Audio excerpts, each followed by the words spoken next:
Halo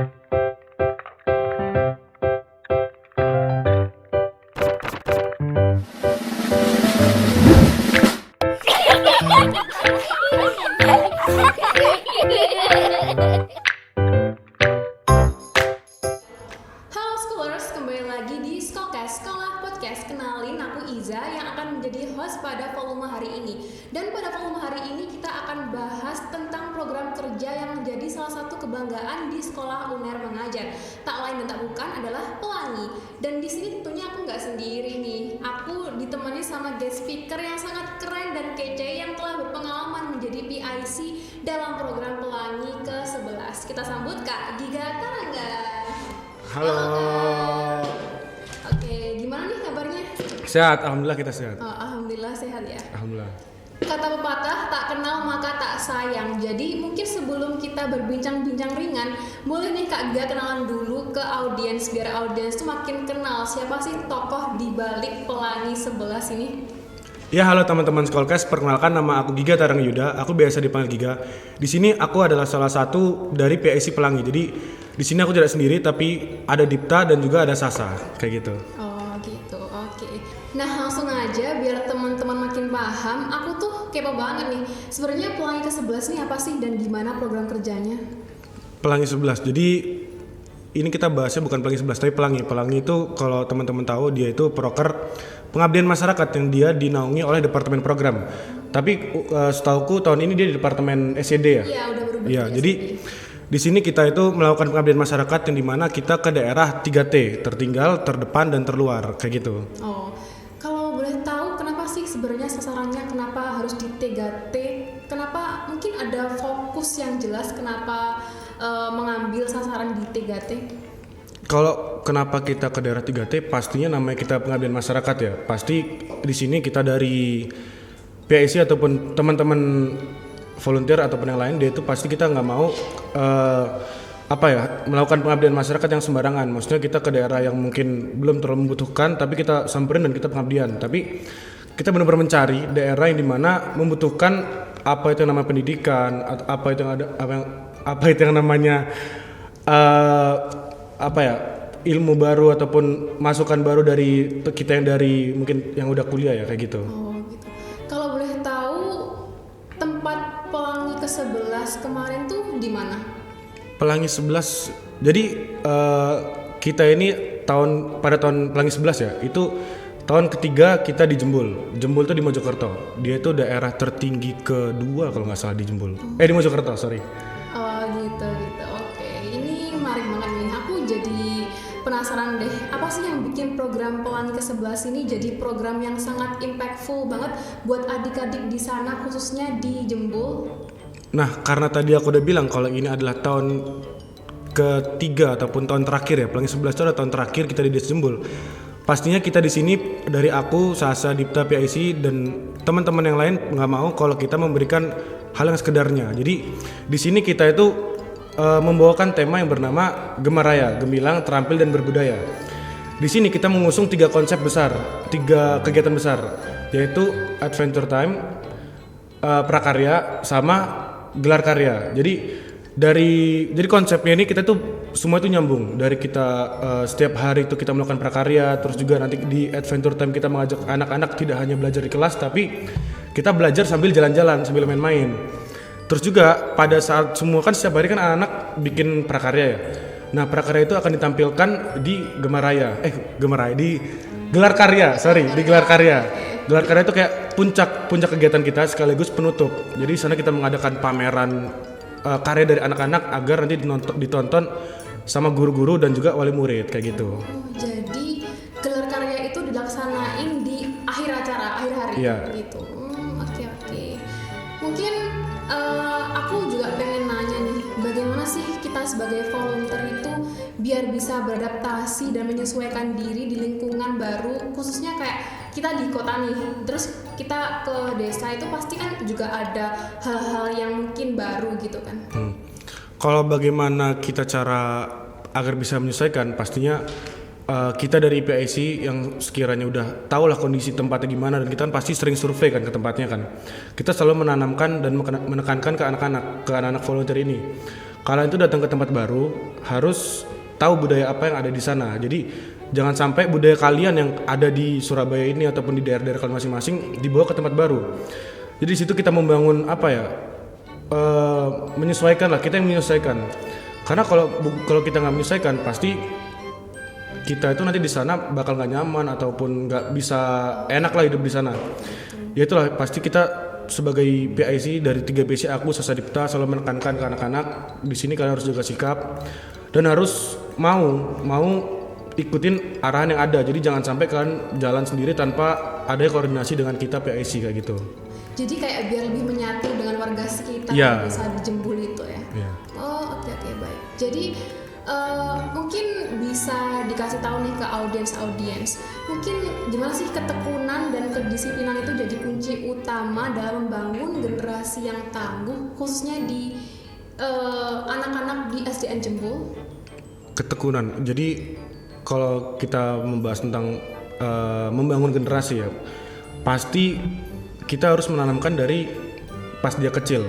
Karena namanya anak masih kecil, masih umur segitu, dia pasti namanya fase-fase belajar dan juga penasaran lah dengan apa yang ada di dunia ini, masih penasaran.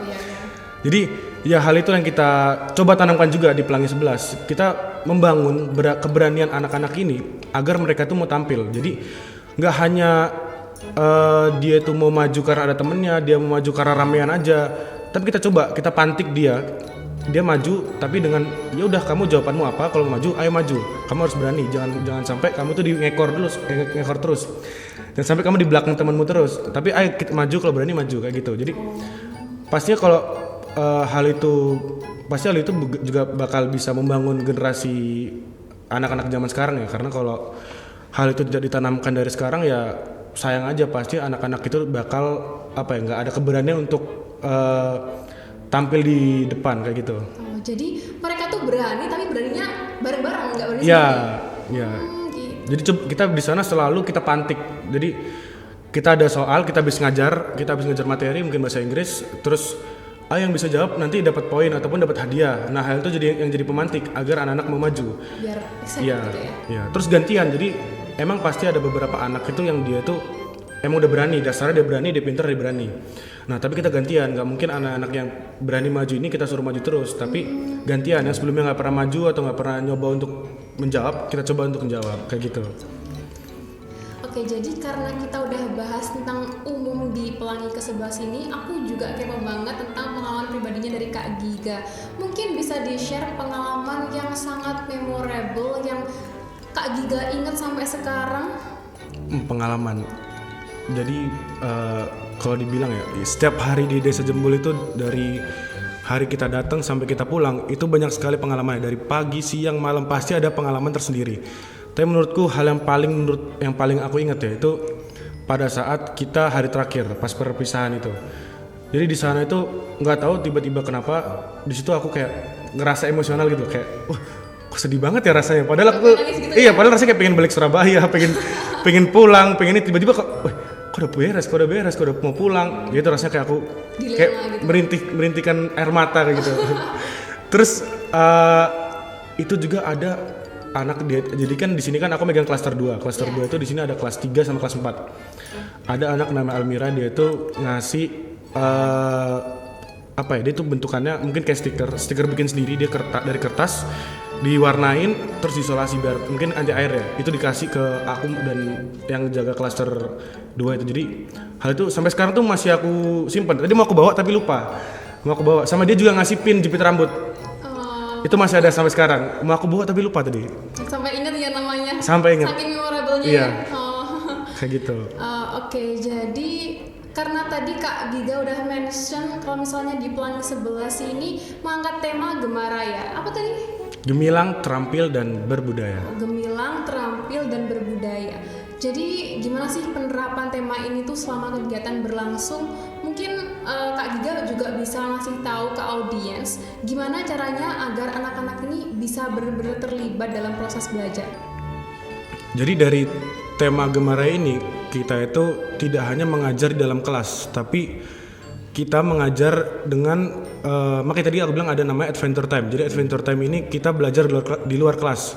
Jadi anak-anak di sini sambil main di luar, terus juga kita kasih pertanyaan agar mengasah apa yang dia tahu sambil bermain. Jadi dari konsep Gemaraya ini kita ingin membangun suasana sekolah, suasana kelas ini tidak hanya yang tidak boring itu, yang dia hanya datang belajar, nyatet, ngerjain tugas, pulang dikasih PR. Kita nggak gitu. Tapi dia datang, kita ajar sambil bermain. Terus sebelum dia pulang kita minta untuk mereka bikin prakarya. Jadi kayak gitu. Jadi konsepnya nggak cuma belajar tapi juga memberikan anak-anak di desa desa Jembul itu kegiatan yang sangat-sangat mendidik gitu ya. Iya, pasti. Gitu. Oke. Nah, karena tadi udah bahas pengalaman yang memorable yang sangat-sangat menyentuh hati ya. Mungkin bisa kali diceritain tentang pengalaman yang mungkin horor atau lucu gitu. Ada nggak? Horor.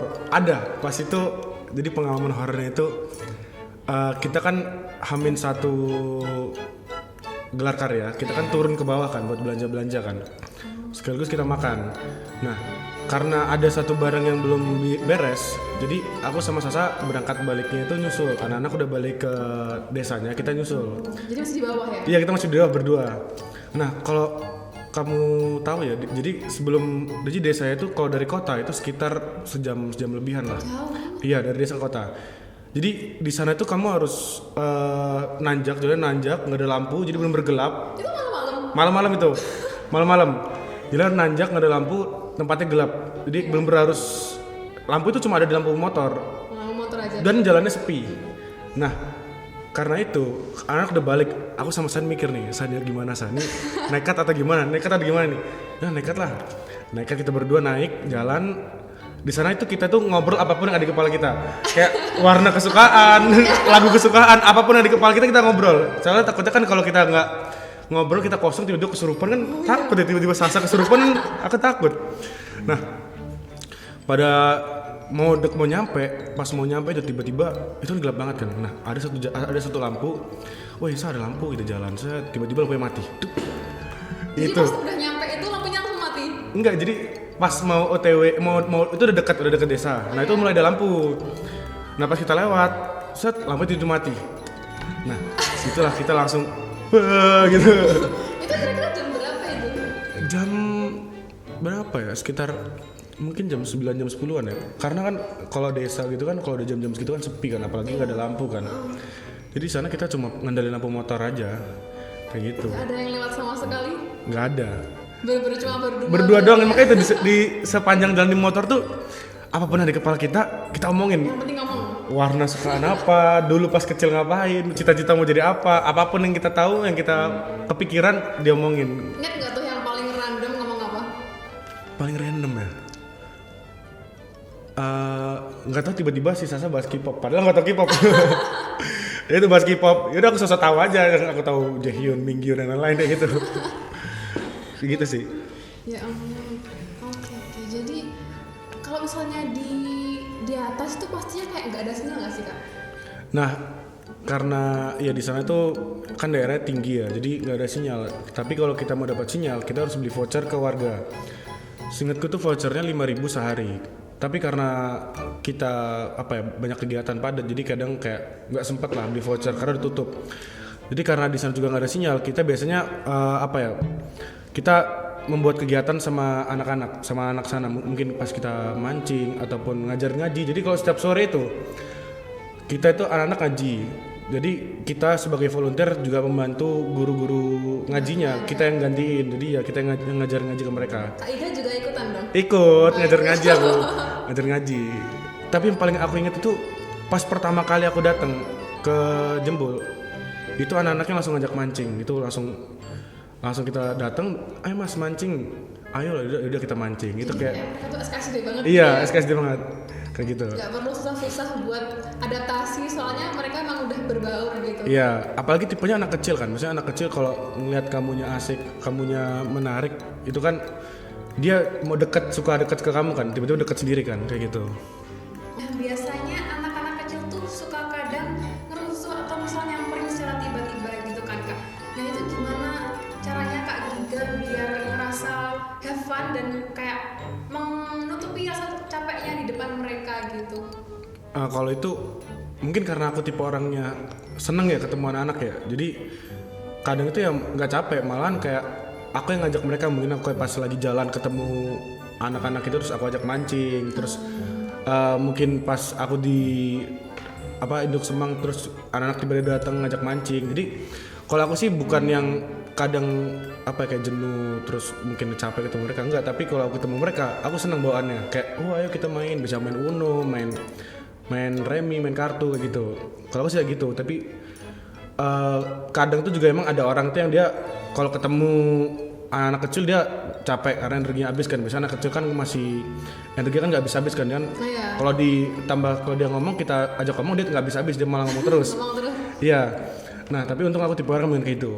Aku kalau dia ngomong aku malah senang, jadi kayak ngobrol terus bisa ngobrol panjang bisa. Kalau main terus mau aku kayak gitu. Jadi Kak Giga ini energinya nggak bakal habis gitu, ekstrovert mampus. Kayaknya. Gitu. Oke.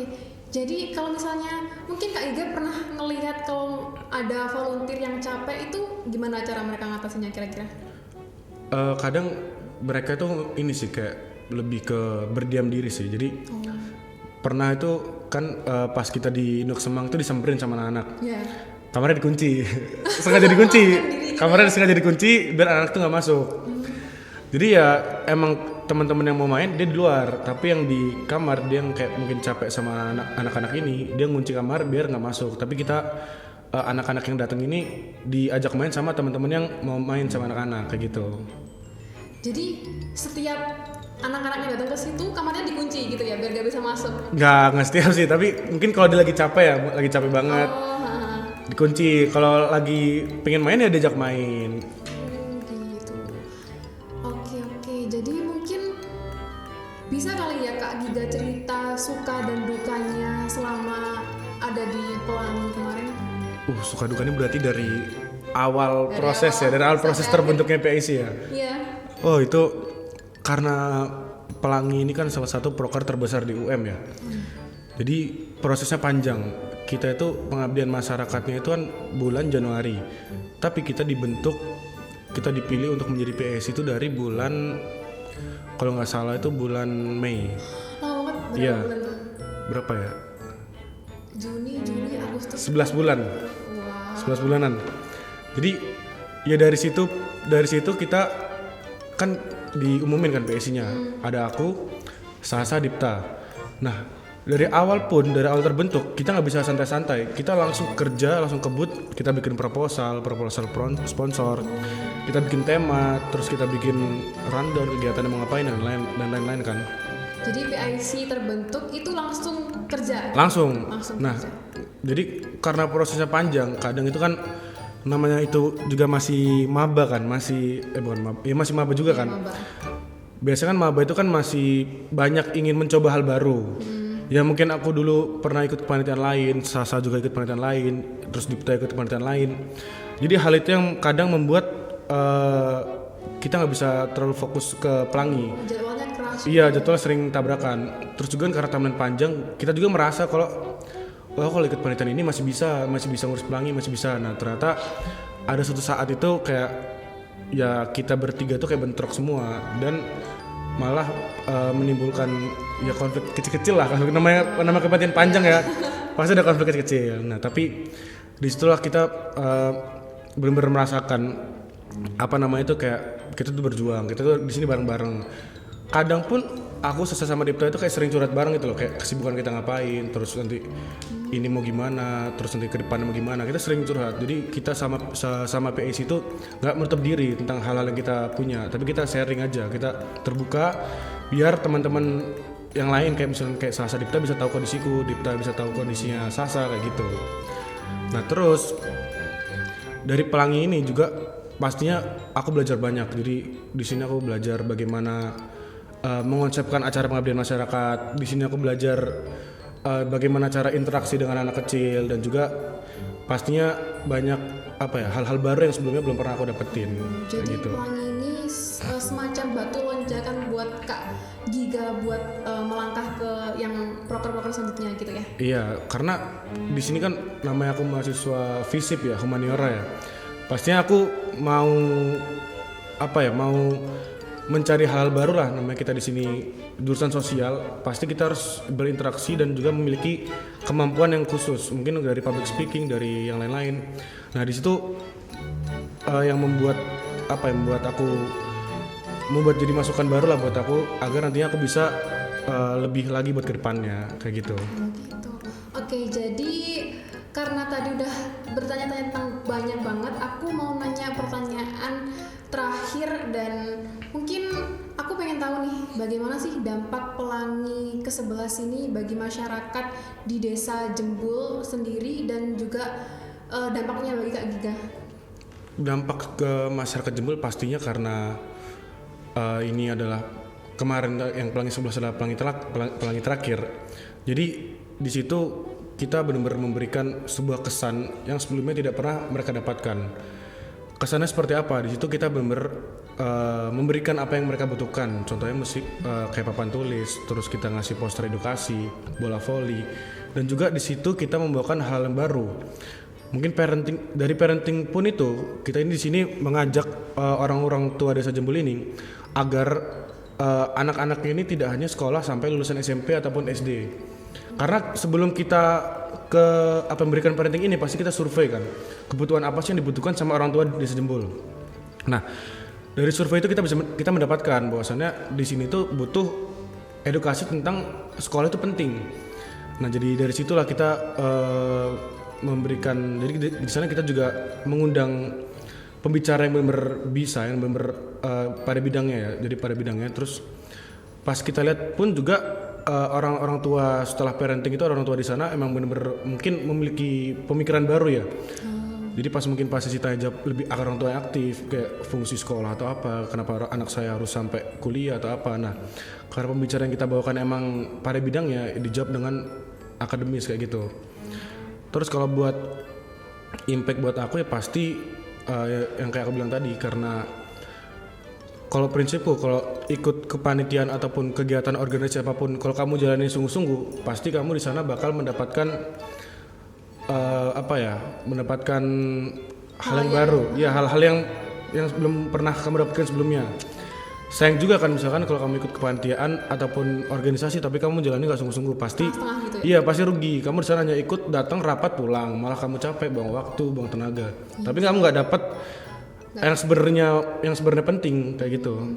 Oke, mungkin last but not least ada pesan-pesan dari Kak Giga untuk audiens yang juga tertarik untuk mengikuti kegiatan pengabdian masyarakat mungkin?